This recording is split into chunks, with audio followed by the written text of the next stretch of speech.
সাবেক যে রাষ্ট্রপতি আব্দুল হামিদ খান, তিনি এতদিন কোথায় ছিলেন, কার আন্ডারে ছিলেন, কাদের কাছে তিনি নিরাপদভাবে আশ্রয় ছিলেন, এবং এত 9 মাস পরে যে তিনি পালায় গেলেন, সেফ এক্সিট, আমি সরি যে পালায় যাওয়া শব্দটা আমার ইউজ করা উচিত হয় নাই, সেফ এক্সিট, বিমানবন্দর থেকে সেফ এক্সিট কে বা কারা তাদেরকে দিয়েছে, এই সম্পূর্ণ তালিকা বা এই কাজের সাথে যারা জড়িত আছে তাদের সম্পূর্ণ তালিকা আমাদের কাছে মানে একদমই আপনার কম সময়ের ভিতরে প্রকাশ করতে হবে, এবং এর সাথে যারা জড়িত আছে এই সমস্ত বিচারিক কার্যক্রম অনতিবিলম্বে শুরু করার জন্য আমরা আপনাদের মাধ্যমে জাস্টিস ফর জুলাইয়ের মধ্য থেকে, একই সাথে জুলাই ঐক্যের মধ্য থেকে আমরা দাবি জানাচ্ছি। জুলাই আন্দোলনের যারা শহীদ হয়েছে, শহীদ নূর মোস্তফা, তিনি রোহিঙ্গা, আমরা তো এটা বলছি না যে তাকে আপনারা বাংলাদেশের নাগরিক হিসেবে স্বীকৃতি দেন। কেন আমাদের 71-এর সময় জর্জ হ্যারিসন, তিনি কি মানে স্বীকৃতি পান নাই? সে তো আমাদের অংশ হিসেবে, ইতিহাসের অংশ হিসেবে সে তো স্বীকৃতি পেয়েছে। তাহলে এখানে কেন শহীদ নূর মোস্তফা সে কেন স্বীকৃতি পাবে না?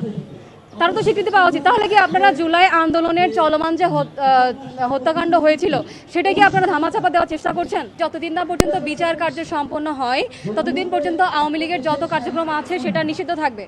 দেখেন, এই যে গ্যাজেট প্রকাশিত হলো সেটা 24 ঘন্টা পার হওয়ার আগেই আমাদের জুলাই আন্দোলনের অন্যতম নেপথ্যে থাকা যোদ্ধা, প্রথম সারির যোদ্ধা তাহমিদুল ইসলাম ভাই, ওনার বাবার উপরে কক্সবাজারে কিন্তু হামলা চালানো হয়, এবং তাকে মসজিদ থেকে বের হয়ে কিন্তু হাতুড়ি দিয়ে হামলা চালানো হয়েছিল, এবং সেটা আওয়ামী লীগের যে ল্যাসপেন্সার বাহিনী তারা কিন্তু প্রকাশ্যেই যোগাযোগ মাধ্যমে বিবৃতি দিয়েই তাকে কিন্তু সেই হামলাটা চালায়। তো দেখেন, সরকারের পূর্ব ঘোষিত যে হামলাটা, তো আমরা তো সবাই এটা দেখেছি, এটা উপদেষ্টা মহল দেখেছে, এই নিয়ে প্রশাসন অবগত, এবং আমরা এটাও জানি যে এই নিয়ে স্বরাষ্ট্র উপদেষ্টার সাথে কথা হয়েছে। কিন্তু এই নিয়ে যে তাদের বা যে খুনি যারা আছে বা যে হামলাকারী যারা আছে তাদের কোনো গ্রেপ্তারি পরোয়ানা জারি হয়েছে কিনা, তাদের কোনো বিচারের আওতায় আনা হয়েছে কিনা, এই নিয়ে কোনো তথ্য কিন্তু এখনো আমরা আমাদের সামনে পাই নাই। তো দেখেন, যে গ্যাজেট প্রকাশ হয়েছে 24 ঘন্টা হয় নাই, এরই মধ্যে এরকম একটা হামলা ঘটে গেল, এর জবাব কি আপনারা নেবেন না? এর জবাব তো আমরা পাইতে চাই। মানে আমরা ঠিক আর কতকাল মানে যে কাজগুলো করার দায়িত্ব সরকারের, যে কাজ বা যে দাবি আদায় করার কথা সরকারের, আমরা আমাদের নাওয়া খাওয়া ঘুম বাদ দিয়ে আমাদের স্বাভাবিক জীবনযাপনের প্রসেস থেকে বের হয়ে এসে আমরা কতকালে ঠিকাদারি চালিয়ে যাব? আমাদের তো একটা জীবন আছে, আমাদের প্রফেশনাল লাইফ আছে, আমাদের ক্যারিয়ার আছে, সেই সব কিছু বাদ দিয়ে আমরা কেন মানে ঘরের খেয়ে বনের মোষ কেন আমরা তাড়াতে যাবো বারবার? এটা তো বিপ্লবী সরকারের ব্যর্থতা। আমরা বিপ্লবী সরকার গঠন করেছি যাতে তারা আমাদের জনমানুষের দাবি, জনমানুষের আকাঙ্ক্ষা তারা বাস্তবায়ন করতে পারে। যে দাবি নিয়ে আমাদের এখনো রাস্তায় নামতে হয়, তার মানে এই দেশ আমরা এখনো কতটা পিছায়, এবং সেখানে বারবার একটার পরে একটা ইস্যু এনে আপনারা আমাদের চলমান প্রসেসকে আপনারা বাধাগ্রস্ত করেন। এই যেটা চলতেছে যে 24-এর উপরে 71-কে প্রাধান্য দেওয়া বা 71-এর উপরে 24-কে প্রাধান্য দেওয়া, এই যে একটা নোংরা খেলা, এটা তো আপনারা করতে পারেন না। আমার যেখানে 24 একটা সলভড ইস্যু, এখানে আমি 30 লাখ 2 লাখের মতো কোনো নাম্বার আমি এখানে সামনে আনতে পারতেছি না, কিন্তু তারপরেও এটা তো আমার সলভড ইস্যু। কিন্তু যেটা 71-এর সময় আমার এটা সলভড ইস্যু না, এটা আমার আনসলভড ইস্যু।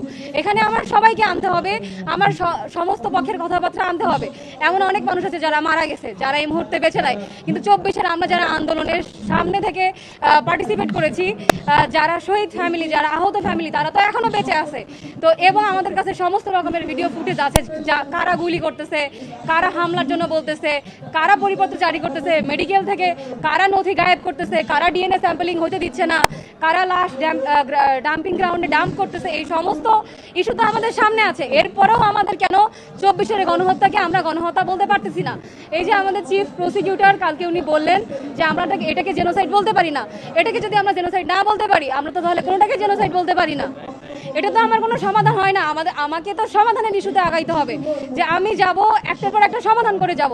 তা না করে যদি আমাদেরকে আপনারা পা টেনে নিচে নামায় আসেন, এটা তো আমার সমাধান হবে না। আসলে আমরা যখন লীগ নিষিদ্ধের দাবি জানাচ্ছি তখনই যাবতীয় আমলাতান্ত্রিক জটিলতায় এসে হাজির হচ্ছে। এখন কথা হচ্ছে যে এই যে নিষিদ্ধ, এটা সিল্ড হবে কিভাবে? এটা সিল্ড হওয়ার জন্য তো আমার কাজ করতে হবে, এবং এই সিল্ড যাতে হইতে পারে সেই জন্য তো আমাদের কাজ করতে হবে। এবং আমাদের জাস্টিস ফর জুলাইয়ের যে কার্যক্রমের জন্য মূলত আজকে আমাদের এখানে একত্রিত হওয়া, সেটা হচ্ছে যে আমাদের যাবতীয় যত রকমের প্রেশার ক্রিয়েট করা যায়। কারণ এই যেটা আমি বললাম যে আমাদের ঠিকাদারিতা আসলে ঠিক দায়ভার সরকার কতখানি তার উপরে নিয়েছে, সে তো পুরোপুরি দায়ভার মনে হচ্ছে যে আমাদের উপরে দিয়ে দিয়েছে। এখন যে তোমরা তোমাদের ইচ্ছা খুশি যে কাজ করলে করলা, বিচার হবে না হলে হবে না। এই যে 30 কার্য দিবস পরে বলা হয়েছে জুলাই যে ঘোষণাপত্র সেটা দেওয়া হবে, 30 কার্য দিবস যেন 30 কার্য দিবসের বেশি না হয়ে যায়। খবরের কাগজ, নিখাত, নির্ভীক, নিরপেক্ষ।